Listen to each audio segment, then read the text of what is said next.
Hello, clever people! Welcome to my most and least anticipated movies of 2016. So, I'm not going to necessarily give any order. These are going to be out of order. They're going to be in a random, so don't think that the first one is the best, or the first one is the worst, and then I go slowly to the best. Don't think that.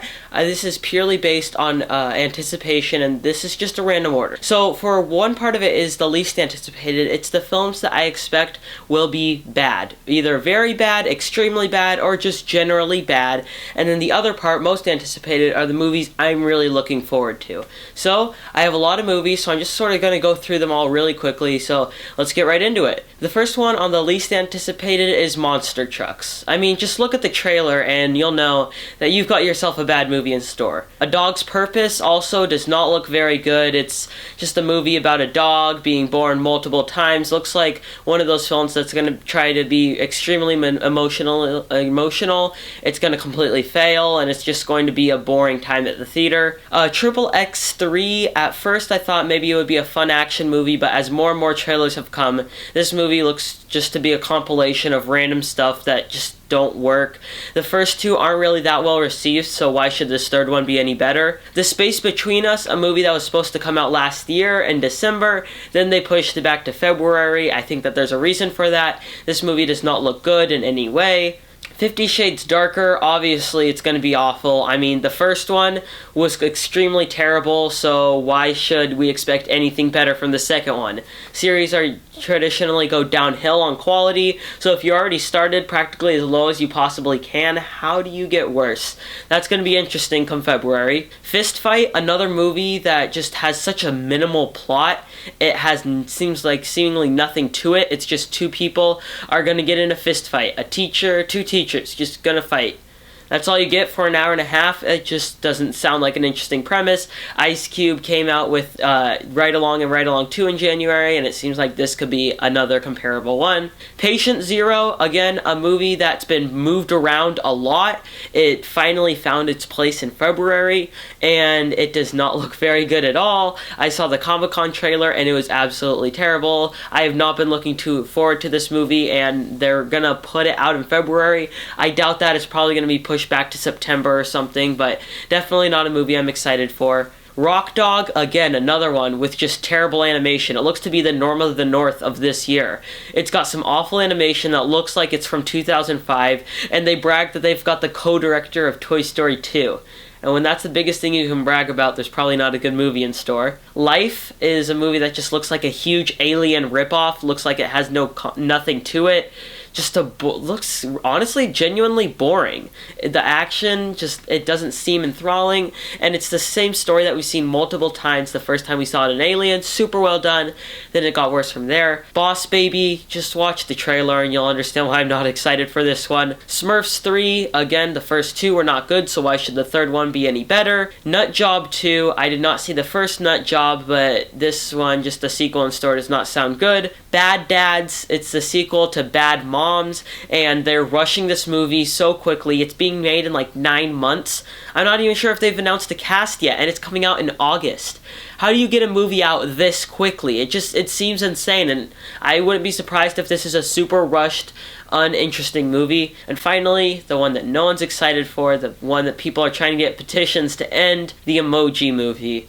Yeah, the teaser trailer was as bad as everyone was expecting, and this movie's probably only going to get worse. Alright, now on to that most anticipated. We're starting right off with a good one, the Lego Batman movie. Obviously, the first Lego movie was just a blast for everyone. It was a really, really enjoyable movie, and the Lego Batman movie looks like it could also be that. It sort of knows that the market is currently oversaturated with superhero movies, and it's going to poke fun at that, and I really do like that. It's going to be a Batman movie that can make fun of itself, which I really enjoy. Next up is Logan. Obviously, this movie, just when the trailer came out, it blew everybody away. I own X-Men Days of Future Past, the road cut on Blu-ray. This is the last one that they did. I don't really count Apocalypse, but this is the second to last one that they did, and this one was fantastic. Apocalypse wasn't so good, sure. Well, it was a good movie, just not great, but usually the X-Men franchise is good, great, and obviously I think that this one could be amazing. amazing. I own all X-Men movies on Blu-ray just because they're all genuinely good times,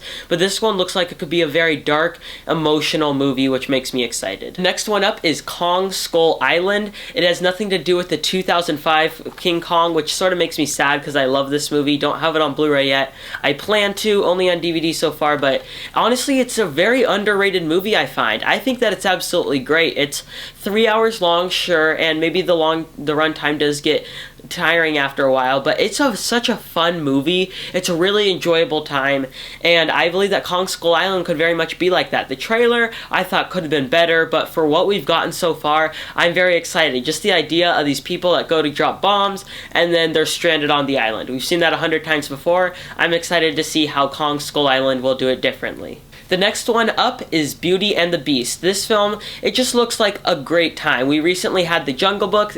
Pete's Dragon wasn't so good. That was a misstep. But The Jungle Book was absolutely great, so I'm starting to get more interest in these live-action adaptations. The Beast also looks very good, and the CGI looks very, very good, so I'm excited for this one. The Circle, very interesting trailer. I'm very interested to see how this corporation works. It gets me a little scared that it's coming out in April, but I don't think that should be too big of a deal. Guardians of the Galaxy Volume 2.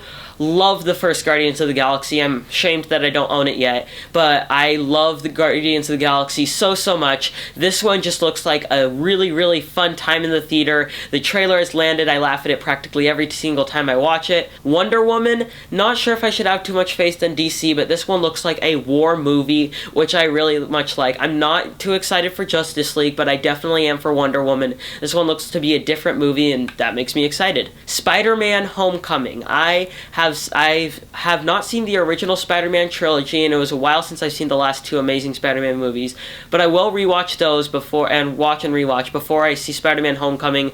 The trailer was good, but it started to grow on me the more and more I watched it. It looks just to be a coming-of-age movie. It's got that John Hughes vibe, which obviously I very much like. War for the Planet of the Apes looks like a very gritty movie. Rise of the Planet and Dawn of the Planet of the Apes are both movies that I loved, so obviously this one I'm excited for. Dunkirk. When you've got a war movie coming from the director of Inception and the Dark Knight trilogy, obviously you gotta get excited for it. The trailer to this was very, very good, and I'm not sure if I'll be able to see the movie because it's probably going to be rated R, but I believe that Dunkirk could be a great war movie. I mean, just Christopher Nolan's track record alone gets me excited.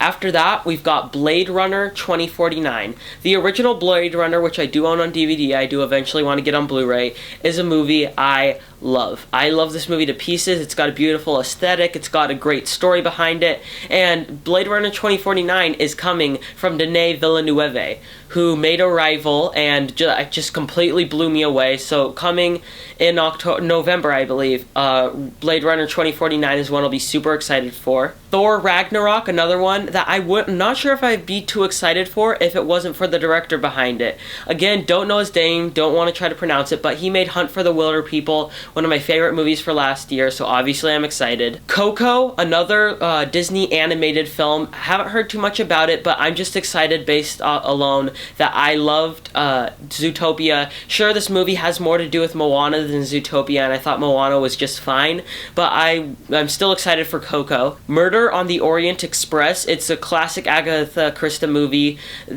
Story. The movie is a well-received movie, but it's not considered amazing, and I just love suspense thrillers of someone being murdered and a ton of people being involved. Just really like that idea, so I'm excited for it when it comes out in November. Another three that I'm definitely excited for, Wilson, is one I'm very, very excited for. When I watched the Red Band trailer, I was just laughing throughout. Everything looks hilarious in this movie. It's going to be rated R, I know, but I think I'll be able to see it, and I'm super excited for Wilson. One I'm not sure I'll be able to see is Baby Driver. I hope I can, but probably not. It's directed by Edgar Wright, which alone gets me excited, because Edgar Wright is I've heard that he's a fantastic director. I really, really like Scott Pilgrim vs. the World. His other three I will watch practically right once I become old enough to, and of course I'm just excited for it. Alien Covenant, one I'm a bit skeptical about, but overall excited for. I love Alien. That one's in my top 50. I also really, really enjoy Aliens. I have not seen the other ones in the franchise, but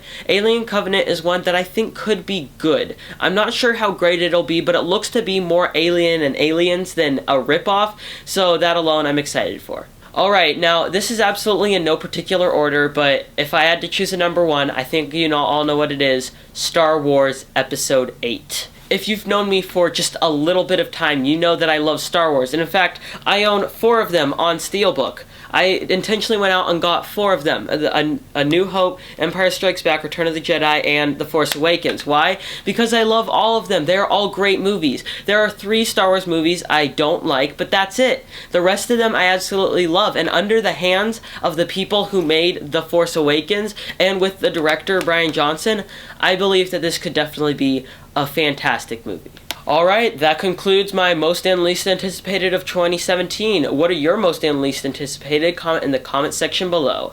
I will be seeing a lot of these movies and reviewing, so make sure you subscribe to see those reviews. And as always, I am Robert Burke, and this has been The Clever Critics. Goodbye.